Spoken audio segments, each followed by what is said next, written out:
Hello বন্ধুরা, দেখো আজ চলে এসেছি রান্নাঘরে। মোচা নিয়েছি সিদ্ধ করে, মোচাটাকে একটু চটকে নিয়েছি।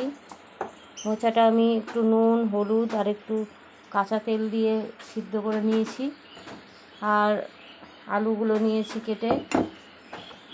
ছোলার ডাল নিয়েছি, ছোলার ডালে নুন হলুদ দিয়ে মেখে নিয়েছি। কাঁচা লঙ্কা, নুন, হলুদ, একটু ভাজা জিরের গুঁড়ো, গরম মশলা, তেল, আদা বাটা, আর নিয়েছি ঘি, আর নিয়েছি একটু বাদাম কুচি।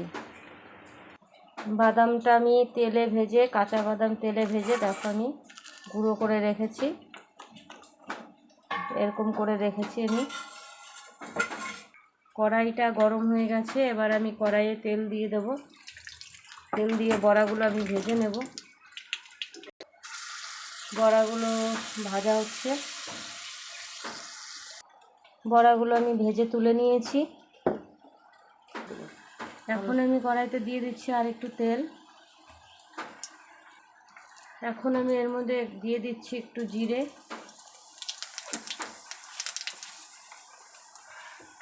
এর মধ্যে আমি এখন দিয়ে দেবো আলুগুলো আমি লাল করে ভেজে নেব।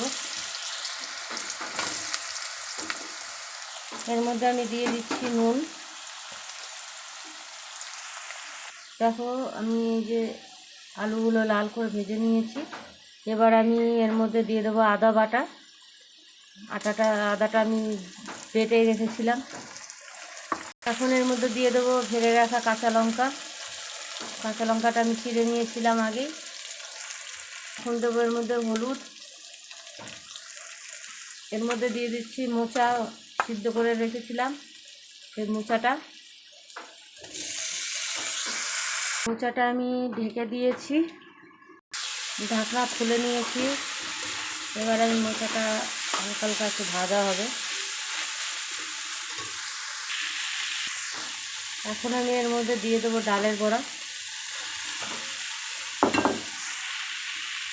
এখন আমি এর মধ্যে দিয়ে দেবো বাদাম গুঁড়ো করে রাখা বাদামটা, দিয়ে দেবো জিরের গুঁড়ো। এখন এর মধ্যে আমি দিয়ে দেবো ঘি।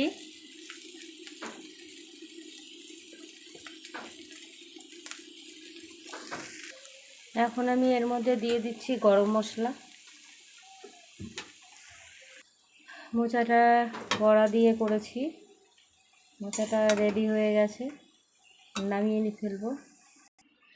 মোচাটা আমার রান্না হয়ে গেছে, আমি নামিয়ে ফেলেছি। রেসিপিটা কেমন লাগলো শেয়ার কমেন্ট করো বন্ধুরা, লাইক দিও। ভালো থেকো।